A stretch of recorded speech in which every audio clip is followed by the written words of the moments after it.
لحد الساعه 2 بالليل ولا حاجه، ممكن يقول لك مواقف يعني انت بتاخدها مش للتسليه، انت بتاخدها للحكمه. اللي يتاخد من ده. فالامثله كانت بالنسبه لنا في زمان، او اسف ارجع لده، كانت الشعب المصري من تاريخنا يعني هو اللي بيتعجن في الناس، او اسف الناس هي اللي بتتعجن فيه. الارمن واليونانيين والعثمانيين والفاطميين والانجليز كله جه يعني. ما حدش قدر ياثر فينا، احنا اللي كنا الانجليز قعدوا عندك قد ايه؟ مش حوالي 74 سنه او 76 سنه بتتكلم في 74 سنه. هتلاقي هم اللي بداوا وهم طالعين بيتكلموا انجليزي حبيبي، يعني ما انت ما بتكلمش انجليزي. العثمانيين احنا الشعب الوحيد فعلا اللي كان فيه استعمار ما استفادش باللغه او ما استفادش بالاستعمار. الفاطميين المذهب الشيعي هو كان ده مذهبهم. الازهر الشريف نفسه يعني اتبنى على المذهب الشيعي. الازهر نفسه يعني حد قدر بعد كده ان مصر تبقى شيعيه؟ مش ممكن ابدا. يعني الارمن نفسهم او الناس اللي بعد مذبحه تركيا ولا حاجه جم قعدوا عندك في مصر هنا سواء كان في القاهره او في اسكندريه. كانت الست المصريه البسيطه تسيب ابنها وتقول لها والنبي خليها عندك هنا، وهي ممكن ما تكونش بتتكلم عربي اساسا يعني بس تفهم. يعني انت بتخلي الناس تتعجن فيك. فدي ما كانتش مشكلتنا الحته السياسيه من قبل 25 يناير. ما كانتش مشكلتنا في الحته السياسيه قد مشكلتنا يعني رايي الشخصي انا الناحيه التعليميه والثقافيه. كان مهم قوي قوي ان احنا نهتم بالحاجتين دول، ان انت تعلم الناس وان انت تثقف الناس وتعرف يعني ايه ديمقراطيه وحريه. الحريه ابدا عمرها ما كانت بالضرب او بالشتيمه او بالتكسير او بالاهانات اللي بقالنا 3 سنين يعني عايشين فيها. كل شويه الناس بتطلع تقوم مكسره لك او قافله لك طريق او معرضه لك حاجه، وكانت النتيجه اللي احنا وصلنا له. طب انت ما جاوبتنيش على السؤال برضه. يعني فصلت ازاي؟ انت فصلت ازاي او خليت اللي جوه الفريق سواء تدريب او ماتشات يا جماعه يعني ابعدوا عن السياسه او ما تدخلوش ان دي النادي الاهلي شعبيه كبيره وجماهيريه كبيره. من اول حاجه تحديدا كابتن حسن حمدي يمكن من اول ما 25 يناير بدات يعني توابعها تيجي بقى خلاص. يعني خلينا احنا في النطاق بتاعنا النطاق الرياضي، بلاش نتطرق لحاجه ثانيه لان انت نجم. يعني انت ليك افكار، وخلي بالك يعني السياسه لعبه صعبه، لعبه يعني انت ممكن تستنتج امور وتبني عليها حياتك وتطلع في الاخر غلطان بشكل كبير جدا بعد فتره طويله جدا. يعني انت مش لعبتك، مش مجالك، مش ملعبك. يعني انت ربنا سبحانه وتعالى ادالك موهبه هي في الكوره. يعني ممكن لو اسالك مثلا تونس لعبت ازاي امبارح والكاميرون لعبت ازاي هتجيد بشكل كبير جدا. لكن تقول لي الموقف السياسي هتلاقي نفسك بتتلخبط وبتتأتأ. يعني انت مش بتاعتك دي. ثانيا كل حاجه محسوبه عليك. ثالثا بقى في الاوقات اللي فاتت دي ممكن ناس يعني تستغل نجوميه فلان او مكانه فلان او قيمه فلان وتبدا يعني ده معانا وده مش عارف ايه وتلاقي نفسك داخل في حته ثانيه كبيره جدا جدا، وبقت احزاب وبقت جماعات وبقت حاجات كتير وانت اساسا مش فاهم. يعني مش عايز اقول اتحدى، تمام، اتحدى هي مش موضوع ثقافي يعني، لكن في حاجات سياسيه احنا كشعب ما نفهمهاش، يعني ليها ابعاد اخرى يعني. مش لعيب الكوره بس. بالظبط. انت بتتكلم على حاجه حتى على الناس، على مستوى الناس اللي دارسه ده. فدي مش سكتنا. في ناس كمان اللي بيسموهم النخبه، يعني النخبه السياسيه. دي مش ملعبنا يعني. فكان في اجتماعات دايما مع لجنه الكوره. مش عايز اقول ان احنا مثاليين وان احنا قدرنا نكسر ده وما يبقاش عندك ولا حاله فرديه او بتتردد كل فتره بعيده يعني. لكن بطبع الحال في الوقت الحالي في مصر يعني والمشاكل اللي حاصله والظروف والاحداث اللي فيها جات لنا بعض المشاكل بالتاكيد، لكن الحمد لله تعاملنا معاها. يعني برضه انا يعني معلش خليني شويه في الحته دي عشان في الاخر هسالك على موضوع احمد عبد الظاهر وتعاملته ازاي وموضوع التحقيق والكلام ده. يعني برضه كان في بعض اللاعبين حضرتك بتقول يعني من خلال كابتن حسن حمدي ومن خلال منظومه النادي الاهلي اللي انتوا قلتوا يا جماعه ما حدش يتكلم في السياسه اللي هي هتتحسب عليكم كنادي الاهلي، لكن كان في بعض اللاعبين مثلا زي محمد ابو تريكه بيعلن مواقفه الانتخابيه بيساند دكتور محمد مرسي اللي هو منتمي مثلا لجماعه الاخوان، ودي حريه شخصيه ولكن برضه كانت بتاثر عليك كلاعب كوره في النادي الاهلي وبتاثر على صوره النادي الاهلي. رايي الشخصي رايي الشخصي وحتى راي النادي يعني رايي الشخصي ان دي اخطاء ويعني وقع فيها اي مشهور على فكره. وقع فيها اي مشهور اعلن انتمائه ومكانته. هو حر طبعا يعني في انتمائه او اختياره، ده حر، دي حاجه شخصيه، لكن خليها في الصندوق، خليها في الباب المقفول ده. لان انت بص ايه النتيجه دلوقتي يا كابتن كريم؟ يعني انت رجعت حتى لسنه مثلا 57 58 اللي ما يعجبكش ده شيوعي، الحق ده شيوعي. بعد 25 يناير ده فلول، انت فلول فاسد، ده ضد البلد، ده خاين. والدك مش عمل انجازات فظيعه وجميله والناس يعني في افريقيا والعرب يعني بيحسدون عليها، كان فلول لحد سنه مثلا يعني 2012 كان فيلم كبير قوي. يعني فانت بتتكلم في حاجه فلول فلول فلول فلول فلول. الاخوان نفسهم اول ما جم بعد 25 يناير كل واحد بقى فلول، او بعض الناس اللي كانت موجوده في التحرير اي حد ما يعجبهمش لا ده فلول، وكان ايام مبارك واستفاد من ايام رئيس حسني مبارك واستفاد بشكل كبير جدا. بعد 30 يونيو اي حد ما يعجبكش ده اخوان. فانت بتتكلم دايما صح. اي حد ما يعجبكش، اي حد ما يعجبكش، اي حد مش على مزاجك ومش على هواك ده اخوان على طول. فانت بتعيد نفس اللي كان بيتقال عليهم فلول، بيقولوا اللي ما يعجبهمش دلوقتي. انت بقى يعني بيتقال عليك ان انت منتمي لجماعه الاخوان المسلمين، كان ده صح ولا غير صحيح؟ بص، انا لا انتمي لجماعه الاخوان المسلمين ولا حزب ولا حزب اطلاقا ولا حزب نهائي، لكن مش مطلوب مني ان انا هلف على بيت وزن اذان او حاره حاره وهحلف له على المصحف ان انا ما انتميش. على فكره هي مش جريمه، يعني مش جريمه ان واحد ينتمي لحاجه معينه، لكن انا بتكلم على الاعتقاد الشخصي. ويطلع لك واحد فلحوص كده قاعد يقول لك ايه مثلا ايه يعني لا هو سيد عبد الحفيظ ده ينتمي للاخوان المسلمين بس هو اللي مش عايز يقول. طب يا ناصح يا ذكي، تمام، لو انا النهارده مش عايز اقول، طب ليه ما اقولش ايام محمد مرسي؟ ما كان هو الحاكم مثلا يعني. ليه ما قلتش ايام مجلس الشعب؟ ليه ما قلتش اصلا في اي وقت؟ ليه ما شاركتش، ما قلتش بكلمه؟ ليه ما صورتش صوره؟ ليه ما رحتش اعلنت انتمائي في اوقات كانت الحريات؟ انا معترض حتى على الحريات، يعني اسف مش معترض على الحريات عشان الناس تفهمني. الحريه مش يعني بلطجه، والحريه مش قله ادب. يعني مش حريه ان انا امسك واحد كبير في الشارع مثلا عنده 70 سنه ولا 80 سنه اضربه واشتمه وتبقى دي حريه، او ان انا هين رمز عندي على فكره حتى لو ان كان عليا بعض التحفظات. مش حريه ان انا اطلع اتفرج على التلفزيون، يعني افتح التلفزيون الاقي واحد بيشتم في رموز عندك. مش حريه حتى لو عندك مشاكل، دي مش حريه، دي قله ادب. لكن حتى يعني مش مجموعه 100 200 300 400 والامثله كتير في الثلاث اربع سنين اللي فاتوا يجي يحتجزوك ويقفوا عندك وتقول لي حريه. احنا بنعبر عن نفسنا، تلاقي حاجات موجوده في الحيطان، حاجات مسيئه جدا، حاجات يعني عيب ان انت تقراها وانت ماشي في الشارع وتقول لي دي حريه. ف لكن في نفس الوقت اللي مش عايز يصدق ما يصدقش يا كابتن كريم. يعني خلاص انت هتعمل ايه؟ انا زي ما قلت لك بالظبط، انت بتتكلم في سنه 57 58 انت شيوعي، بعد 25 يناير بعد 25 انت فلول، بعد 30 يونيو انت اخوان. انا اعلنت ده مرارا وتكرارا، لكن مش مطالب ان انا هقعد الف على بيت واقول له يعني انا مش اخوان ولا انت.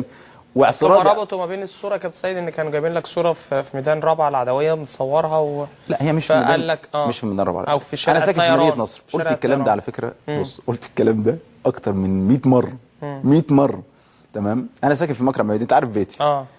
يعني لازم هتعدي من هنا لان السكه كانت بتبقى مقفوله. وانا احلى حاجه في حياتي، الحاجه العدله اللي في حياتي، ممكن حياتي تبقى كلها ان لم يرحمني ربي تبقى ما يعلم بها الا ربنا، لكن الحاجه العدله في حياتي واللي ان شاء الرحمن مش هغيرها، اول ما هيأذن اي اذان في اي مكان هدخل اصلي. حاجه جميله، تمام. ولو الامر ده يعني كل واحد هيصلي في مكان وواحد هيتصور معاه كريم، هيبقى تبع جماعات دي مصر كلها بقى، هتبقى جماعات يعني لو كل الناس يبقى عشان هناك كان انت رحت صليت في مسجد شارع الطيران. في شارع الطيران.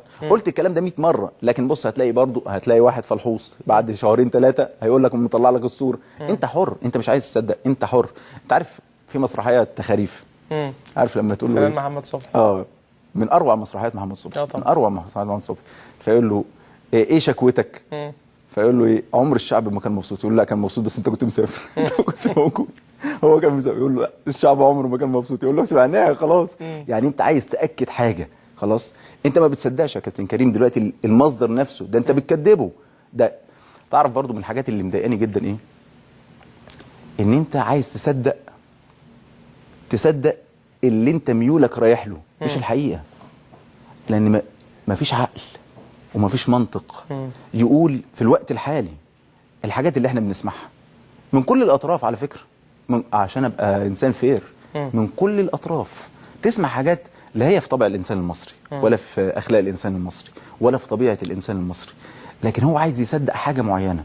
لو اتقال على الفصيل ده ان هو عمل كذا ده الارهابيين الخونه اللي هيضيعوا الدنيا. لما تيجي تتكلم على المؤسسة العسكرية ومكانتها وأمنها والجيش والشرطة، ياي ده دول ودول، احنا وصلنا لجزء خطير جدا جدا جدا داخليا. يعني يمكن احنا دايما كنا بندي ظهرنا واحنا مطمنين، لان انت متأكد ان اللي وراك ده اخوك وجارك وابوك وعمك وصديقك.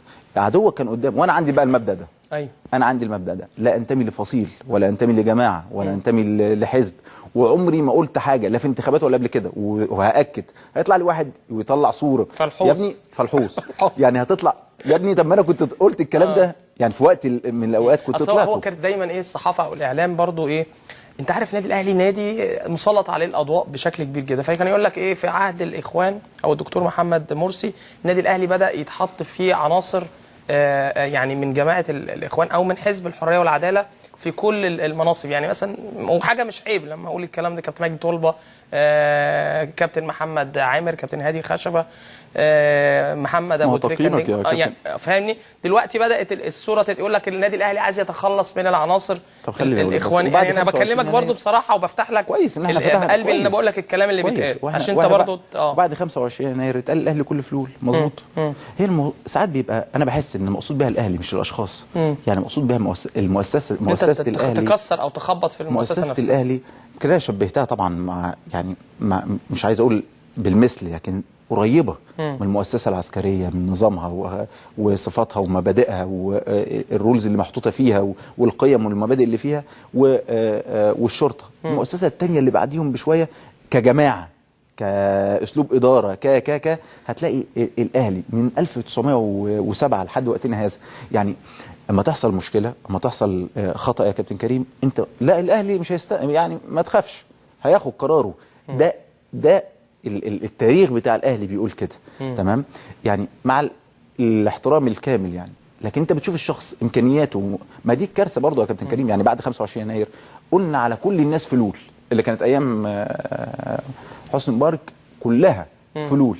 يا جماعه في ناس كويسه جدا جدا، ولما كنت تقول كده كان يتقال عليك فلول. انت بتدافع عنهم عشان انت فلول.